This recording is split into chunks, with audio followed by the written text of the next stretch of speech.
Influencer marketing, I think, I would go as far to say I think is some of the most powerful marketing that we have today. I mean, it's word of mouth, and word of mouth marketing is always number one. My name is Emily D'Souza. I'm a fisheries scientist, content creator, and the co-founder of InnaSea Media. My name is Bree Dwyer, and I'm a creative director with a background in wild fisheries, and I'm the co-founder of InnaSea Media. If seafood wants to reach a different audience, then we need to market seafood differently. And that's exactly what we're doing.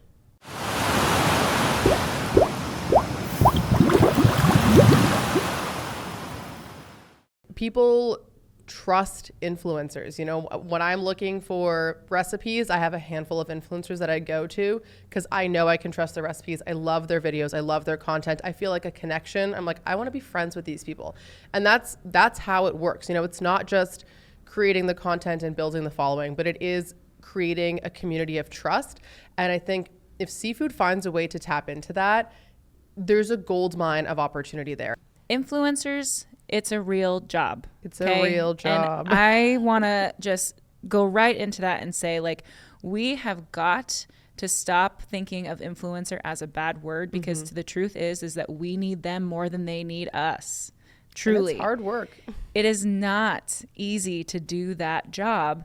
And influencers are an incredible tool for the seafood industry.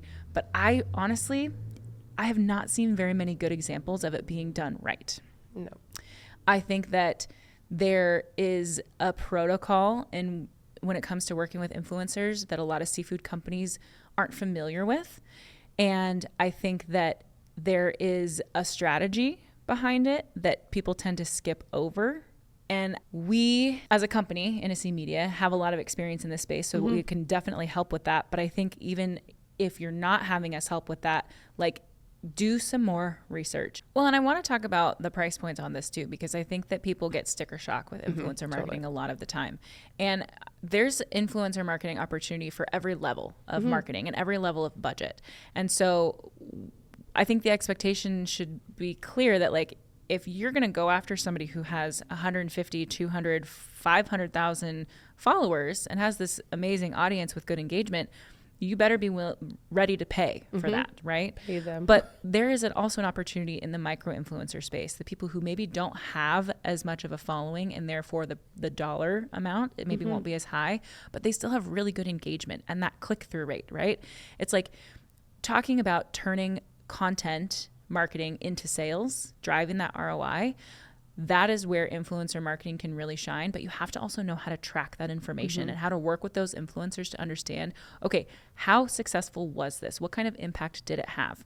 And I think similar, to what we've been talking about knowing your audience, you need to know the influencers who are going to reach your audience. Because again, there are influencers who speak to moms with kids. There are influencers who speak to those who are more who want to do more of hosting stuff. We've seen the rise of the Martha Stewarts on TikTok and on Instagram now. And so if you want seafood to be the center of a dinner party, those are the people you need to be talking to. Yes. If you want to see seafood in athletic events or sporting, there are, influencers, who are bringing seafood into sporting arenas. Or, do you want to market your seafood product as something for athletes? Start talking to those athletes. I do think there are a lot of misconceptions about influencers. And I as somebody who's been on both ends of this, I think a lot of it is just a lack of understanding around it. And I get it. This is a relatively new form of marketing. And I think for seafood, it is completely new. Not many in the seafood industry are properly leveraging influencer marketing. There's a lot to understand, how to find the right influencers, how to negotiate terms and contracts and things like content usage and ad usage and whitelisting and terms that people are not even familiar with. And I think, this is one area where InnaSea Media can really support seafood companies, because I get it. I understand that maybe people want to get into the influencer marketing space. And I think that many people are starting to realize this is a big opportunity, but we do not know how to leverage it properly. And we don't have time to. Again, we've said it 100 times. People are busy. Oftentimes marketing departments are very overwhelmed.